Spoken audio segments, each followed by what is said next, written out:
Welcome back. વડોદરાની SSC hospital જે ફરી એકવાર વિવાદમાં આવી છે। હોસ્પિટલમાં વ્હીલચેર અને સ્ટ્રેચર માટે પણ હવે ફાંફા પડી ગયા છે। વડોદરા એસએસસી હોસ્પિટલની આ મોટી અને ખૂબ ગંભીર બેદરકારી કહી શકાય, જેમાં એક દાઝેલા બાળકના પરિવારને ખૂબ કડવો અનુભવ થયો। એક વોર્ડથી બીજા વોર્ડમાં ગોદમાં ઊંચકી અને ભટકતા આ પરિજનો જોવા મળ્યા।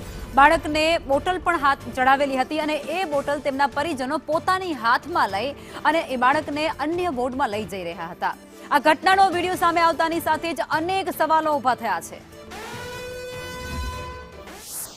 આ પ્રકારનો વિડીયો વાયરલ થયો છે ખરેખર ગંભીર ઘટના હશે એવું માનવું છે મારે, કારણ કે અમારા તરફથી તો અમે દર્દીના સગાને દર્દીને પૂરતા પ્રમાણમાં અમારા પાસે સ્ટ્રેચર ઉપલબ્ધ છે, વ્હીલચેર ઉપલબ્ધ છે, અંદર ટ્રાન્સફર માટે અમારે ત્યાં ઈવી વાહન પણ ઉપલબ્ધ છે। તેમ છતાં પણ આવી ઘટના બને તો ખરેખર અમને દુઃખ થાય છે। આ ઘટનાની અમે ચોક્કસ તપાસ કરીશું અને જે બી એના જવાબદાર હશે એની સામે અમે યોગ્ય પગલાં લઈશું। એના માટે જે બી જવાબદાર હોય એને હું ચોક્કસ જે બી હશે યોગ્ય પગલાં અમે લઈશું। અને આજ મુદ્દે સંવાદદાતા કૃણાલ અમારી સાથે જોડાઈ ચૂક્યા છે।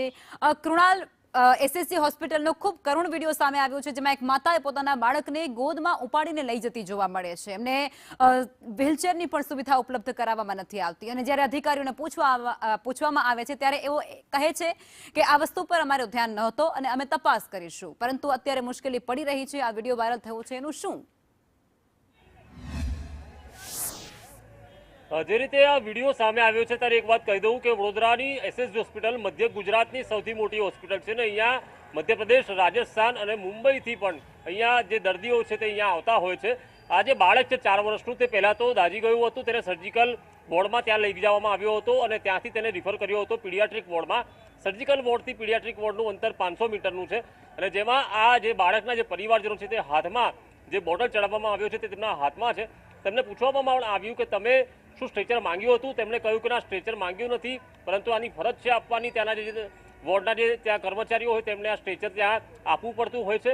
હવે આ સમગ્ર જે વિડીયો સામે આવ્યો, બેદરકારી સામે આવી, ત્યારે સત્તાધીશો એવું કહી રહ્યા છે હોસ્પિટલના કે આ ખરેખર કરુણજનક છે, દુઃખ પ્રગટ કરી રહ્યા છે। પરંતુ એક વાત એ પણ છે કે દર વખતે આ રીતે તપાસની વાતો કરવામાં આવે છે, તપાસ બાદ લગભગ જે કોન્ટ્રાક્ટના કર્મચારીઓ છે તેની સામે કાર્યવાહી થાય છે, પરંતુ દર્દીઓને સ્ટ્રેચર મળે છે કે કેમ તેને લઈને જે સરકારી કર્મચારીઓ છે કે જેમની સુપરવિઝનની ફરજ છે તેમની ઉપર જ્યારે પગલાં લેવામાં આવશે ત્યારે લાગે છે કે એસએસજી હોસ્પિટલમાં આવતા હજારો જે આ પ્રકારના દર્દીઓ તેમના પરિવારજનો છે તેમની હાલાકી દૂર થઈ શકે। પરંતુ આ પ્રકારની હવે કામગીરી થાય છે કે કેમ તે જોવું રહ્યું કે પછી ફરીથી આ પ્રકારના દર્દીઓની હાલાકીના વિડીયો સામે આવે છે તે હવે જોવું રહ્યું।